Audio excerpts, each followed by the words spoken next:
रोज की तरह bus stand पर अपनी बस का इंतजार कर रही थी और रोजाना की तरह ही न जाने कितने चेहरों को अपने सामने से गुजरता देख रही थी। लेकिन मेरी नजरें मानो ठहर गई हों, सिर्फ उसको देखने के लिए। जब वो मेरे सामने सेन मुस्कुराता हुआ गुजरा तो उसकी आंखों की चमक और मंद मंद मुस्कान मानो मुझसे कुछ कहना चाह रही थी। मैं नादान अपनी खूबसूरती पर इतराते हुए आंखें तो फेर ली, लेकिन दिल थम सा गया। इसलिए चुपके चुपके उसे देख रही थी। शायद उसकी और मेरी नजरें आपस में बातें करने लगी थीं। तभी तो उसको देख मेरे होंठों पर मुस्कान अपने आप आने लगी। फिर उसने कुछ कहा। मैं हैरान निगाहों से समझने की कोशिश करने लगी। वो हंसता हुआ मेरी ओर बढ़ने लगा। उसे यह करता हुआ देख मैंने शर्माते हुए अपनी आंखों को झुका लिया। उसने मेरे करीब आकर कहा, तुम नैना हो ना?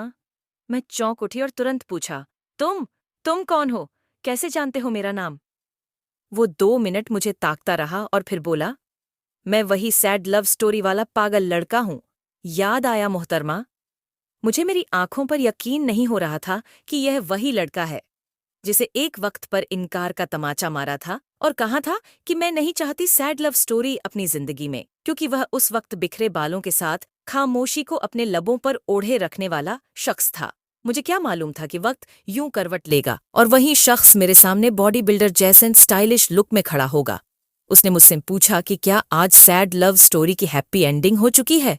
मैंने हिचकते हुए कहा, नहीं। उसने हैरान आंखों से पूछा, क्यों? मैं मुस्कुराती हुई बोली कि मैंने उस वक्त भी कहा था, आज भी कह रही हूं कि मैं सैड लव स्टोरी नहीं चाहती थी। उसकी निगाहों से समझ गई थी। उसके मन में बहुत से सवालों की लहरें उठीं। मैंने कहा, मेरा इनकार का कारण तुम्हारे हालात नहीं, मेरी कैंसर की बीमारी है, जिसकी वजह से 1 महीने की जिंदगी की मोहताज हूं। ये सुन उसकी आंख से आंसू गिरा और उसने झट से मुझे गले लगा लिया। मैं कितना गलत था जो कि ये सोच रहा था कि तुमने अपनी खूबसूरती के घमंड में मेरी मोहब्बत को ठुकरा दिया था, लेकिन हकीकत तो कुछ और ही थी। मैंने अपने आंसुओं को संभाला और उसकी ओर देखते हुए कहा, पसंद तो पहले दिन से थे, बस आज कुछ अलग लगे। और फिर अपनी बाहों में ले अपनी ख्यालों की दुनिया में खो गई। कुछ वक्त बाद एहसास हुआ कि मैं सड़क पर हूं और मेरी बस खड्डी है। मैंने मुस्कुरते हुए अलविदा कहा और बस में चढ़ गई। मेरी जिंदगी का वो पल बेहद हसीन था, जब मैं सब कुछ भूल उसकी बाहों में थी। आज मैं अपनी आखिरी सांसों में उसको याद करते हुए, जब उसे सैड लव स्टोरी का बहाना दिया और सच जानकर उसने मुझे अपनी बाहों में मुझे भरा। बस अफसोस रहा कि मैं दोबारा चाहकर भी उससे मिल न सकी, क्योंकि मैं नहीं चाहती थी कि उसकी जिंदगी में कोई लव स्टोरी ऐसी अधूरी हो।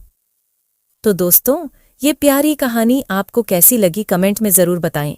ऐसे ही नई कहानी सुनने के लिए बने रहे हमारे चैनल लव स्टोरी पर।